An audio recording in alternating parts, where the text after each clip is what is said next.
Alors bonjour, bonsoir. Aujourd'hui, je vais vous parler d'un... En fait, je vais vous parler même, je vais vous répondre. Je vais répondre à un moment CK où je parlais justement de leadership. Je parlais aussi oui, de leadership et de représentativité. Et justement, j'évoquais le fait que les Gilets jaunes ne pouvaient pas passer à côté. C'est-à-dire que leur mouvement, à un moment, s'il veut aller de l'avant, a besoin de structuration et a besoin de leaders.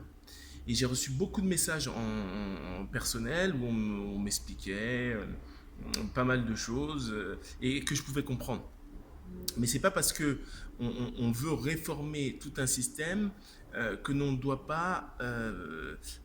On est quand même obligé de passer par cette phase de structuration. Et il est utopique de croire que cette phase de structuration peut se faire sans leadership. Rester toujours dans cette phase euh, ne va pas conduire à la réforme. Surtout que les manifestations aujourd'hui sont vues par, j'allais dire, l'oppresseur d'une manière assez gentille et l'oppresseur a déclaré en fait à plusieurs reprises de différentes manières euh, qu'il était plus qu'hostile mais même pas réceptif à ces manifestations. Il n'est pas dans l'écoute, il n'est pas dans la négociation. Hein. Et vous allez me dire, bah oui, mais s'il y avait des leaders, on serait dans une phase de négociation, on pourrait corrompre notre mouvement. Non, vous pouvez à l'intérieur de votre mouvement faire preuve d'innovation. Et pour répondre justement à ces questions, ce n'est pas parce que vous êtes le leader d'une manifestation, ce n'est pas parce que vous êtes le leader d'un mouvement que vous devez être les représentants politiques de ce mouvement. Alors là, c'est vrai que ça peut paraître très contradictoire, mais c'est très important. Et c'est à vous de faire preuve d'innovation quand vous allez élire justement ces représentants politiques. Et oui, c'est faire de innover le système ou réformer le système politique demande des représentants politiques. Et longtemps, j'ai craché, excusez-moi du terme, sur ce mot politique, mais c'est surtout sur ces politocrates, enfin ces politiciens de carrière auxquels je m'adresse. Mais en ce qui concerne la politisation du mouvement des Gilets jaunes, elle est essentielle et importante au vu des échéances qui arrivent, aussi bien les municipales que 2022. Et encore une fois, je le répète, je ne demande pas à tous les leaders du mouvement d'être forcément des leaders politiques, mais je demande au mouvement des Gilets jaunes d'élire, peu importe la manière, des leaders politiques qui vont amener ce mouvement à devenir une force de lobbying. Et ça, vous ne pouvez pas y réchapper. Ok.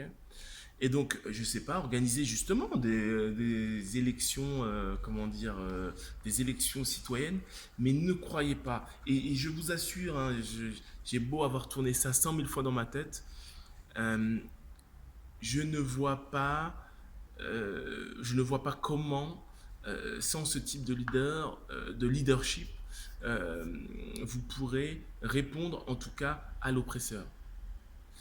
L'oppresseur est déterminé. Déterminé à ne pas les écouter, déterminé à les nuire, les détruire. Et donc, si vous n'avez pas de représentant politique, vous avez aucune force de lobbying capable de les faire entendre.